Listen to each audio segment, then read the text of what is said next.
When I was about 8 years old, I first heard about something called climate change or global warming. Apparently that was something humans had created by our way of living. I was told to turn off the lights to save energy and to recycle paper to save resources.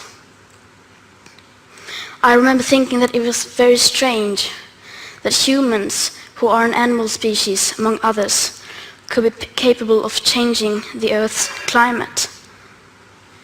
Because if we were, and if it was really happening, we wouldn't be talking about anything else. As soon as you turn on the TV, everything would be about that. Headlines, radio, newspapers. You would never read or hear about anything else, as if there was a world war going on. But no one ever talked about it. If burning fossil fuels was so bad that it threatened our very existence, how could we just continue like before? Why were there no restrictions? Why wasn't it made illegal? To me, that did not add up. It was too unreal. So when I was 11, I became ill. I fell into depression. I stopped talking and I stopped eating. In 2 months, I lost about 10 kilos of weight. Later on, I was diagnosed with Asperger's syndrome, OCD, and selective mutism. That basically means I only speak when I think it's necessary. Now was one of those moments.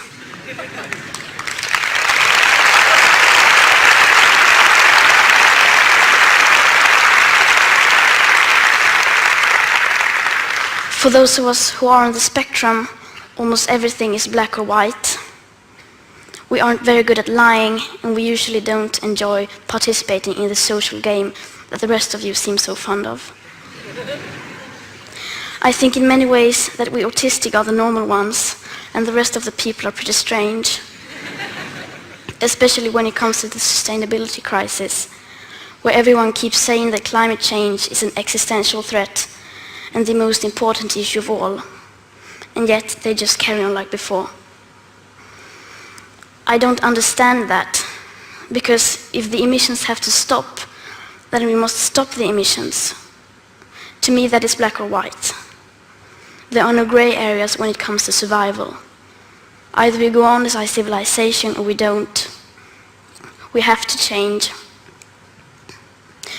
Rich countries like Sweden need to start reducing emissions by at least 15% every year. And that is so that we can stay below a 2-degree warming target. Yet, as the IPCC have recently demonstrated, aiming instead for 1.5 degrees Celsius would significantly reduce the climate impacts. But we can only imagine what that means for reducing emissions. You would think the media and every one of our leaders would be talking about nothing else, but they never even mention it. Nor does anyone ever mention the greenhouse gases already locked in the system, nor that air pollution is hiding a warming, so that when we stop burning fossil fuels, we already have an extra level of warming, perhaps as high as 0.5 to 1.1 degrees Celsius.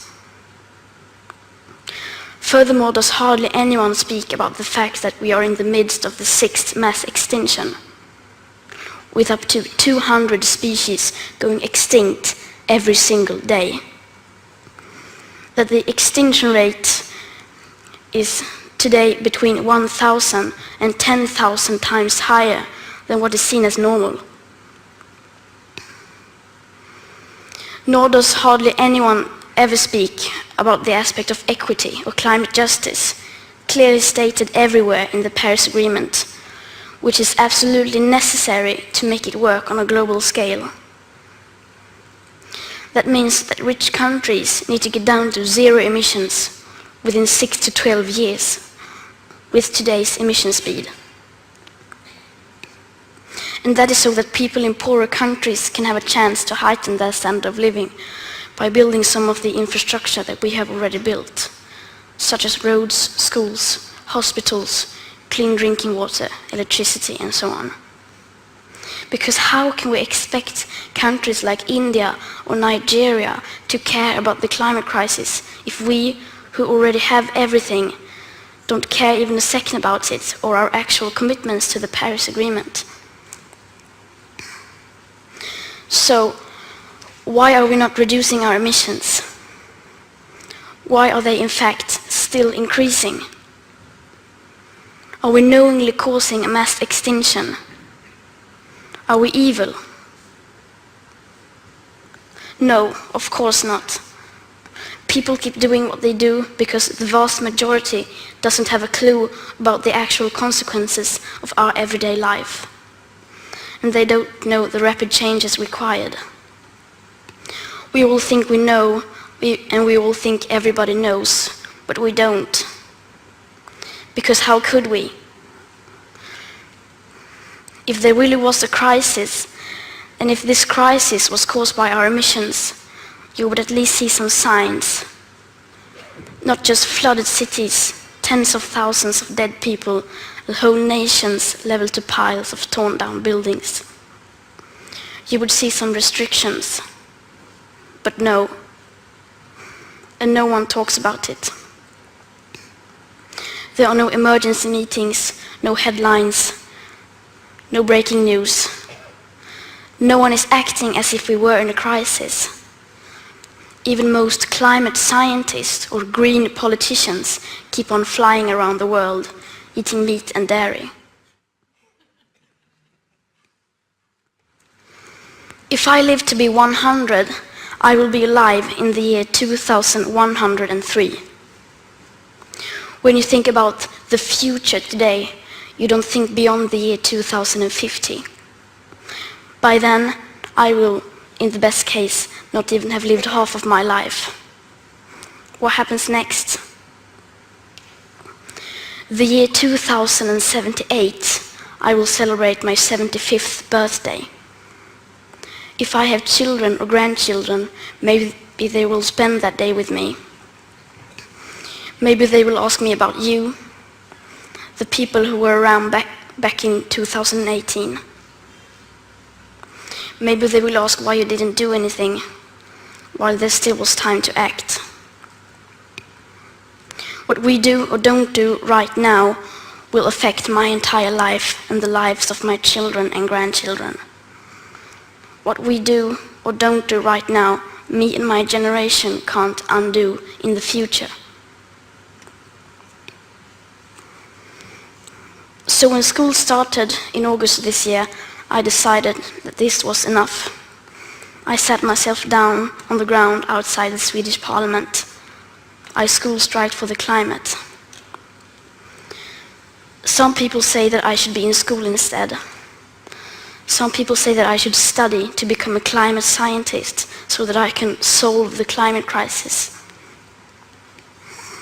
But the climate crisis has already been solved. We already have all the facts and solutions. All we have to do is to wake up and change. And why should I be studying for a future that soon will be no more, when no one is doing anything whatsoever to save that future? And what is the point of learning facts within the school system, when the most important facts given by the finest science of that same school system clearly means nothing to our politicians and our society? Some people say that Sweden is just a small country and that it doesn't matter what we do. But I think that if a few children can get headlines all over the world just by not going to school for a few weeks, imagine what we could all do together if we wanted to. Now we're almost at the end of my talk.